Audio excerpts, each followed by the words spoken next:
सो है गाइज, अभी जो हमारा प्रॉब्लम है वो है 3396 LeetCode minimum number of operations to make elements in array distinct.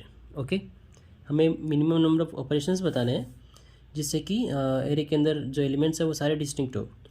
तो अब हम क्या ऑपरेशन परफॉर्म कर सकते हैं? ऑपरेशन, तो हम एक ऑपरेशन में एक टाइम पर स्टार्टिंग से 3 एलिमेंट्स को रिमूव कर सकते हैं। जैसे इसके अंदर अगर मैं इन तीनों एलिमेंट्स को रिमूव कर दूं तो वो एक ऑपरेशन होगा, फिर नेक्स्ट टाइम इन तीनों एलिमेंट्स को रिमूव कर दूं तो वो दूसरा ऑपरेशन होगा। ठीक है, तो हमें ये बताना है कि हम मिनिमम कितने ऑपरेशन करें जिससे कि एरे के अंदर सारे एलिमेंट्स डिस्टिंक्ट हो। ओके, तो इस एग्जांपल में देखते हैं। ठीक है, तो जैसे 1 2 3 4 2 3 एंड 3 5 7, राइट। तो अब देखो इसमें 2 आ रहा है 2 बार, ठीक है, और जो 3 है 1 2 एंड 3 बार आ रहा है, तो डिस्टिंक्ट एलिमेंट तो नहीं है। तो हम पहला ऑपरेशन परफॉर्म करेंगे और इन तीनों को कर देंगे रिमूव, तो हो गया एक ऑपरेशन, राइट। अभी बच के 4 2 3 3 5 एंड 7, ठीक है। अभी नेक्स्ट ऑपरेशन परफॉर्म करेंगे और इन तीनों एलिमेंट्स को रिमूव कर देंगे, तो ये हो गया हमारे 2 ऑपरेशन। अभी हमारे लास्ट में एलिमेंट्स कौन से बच जाएंगे? ये बच जाएंगे बस 3 5 एंड 7, ठीक है। अब ये तीनों डिस्टिंक्ट है तो इसका आउटपुट क्या होगा? 2। भाई इसमें हमें 2 ऑपरेशन परफॉर्म करने पड़े जिससे एलिमेंट्स हमारे रिमूव हो गए।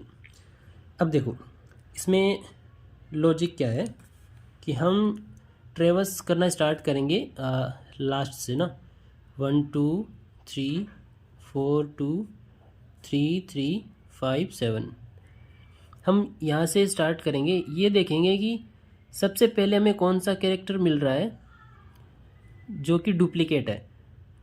इधर से सबसे पहला मतलब इधर से सबसे लास्ट होगा ना, तो अगर इधर से सबसे लास्ट वाले को रिमूव कर दिया तो पहले वाले सारे रिमूव हो जाएंगे। तो जैसे हम यहाँ से स्टार्ट करेंगे तो 7 देखा, हम एक साथ में मैप बना के रखेंगे, ठीक है। ये हमारा एक मैप है।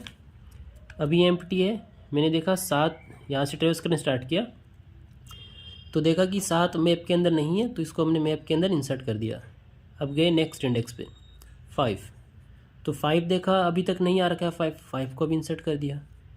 फिर गए नेक्स्ट एलिमेंट पे, सो 3 अभी तक नहीं आया है तो 3 यहाँ पे आ गया।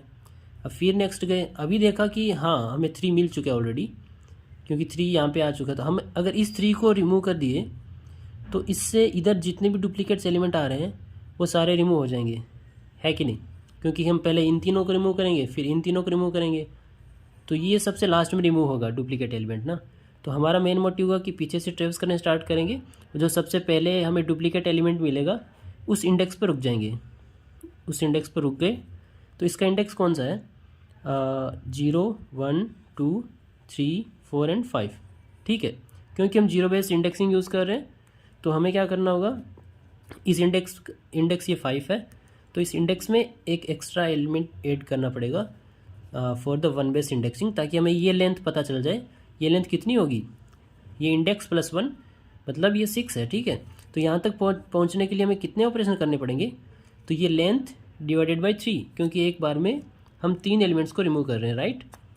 तो हमें क्या करना होगा कि हमें ये लेंथ फाइंड करनी है बस, जहाँ पे हमें पहला डुप्लीकेट एलिमेंट मिलता है, और देन उसको 3 से डिवाइड करके उसकी सीलिंग वैल्यू निकाल लेनी है, ठीक है। अब सीलिंग वैल्यू क्यों बोल रहा हूँ?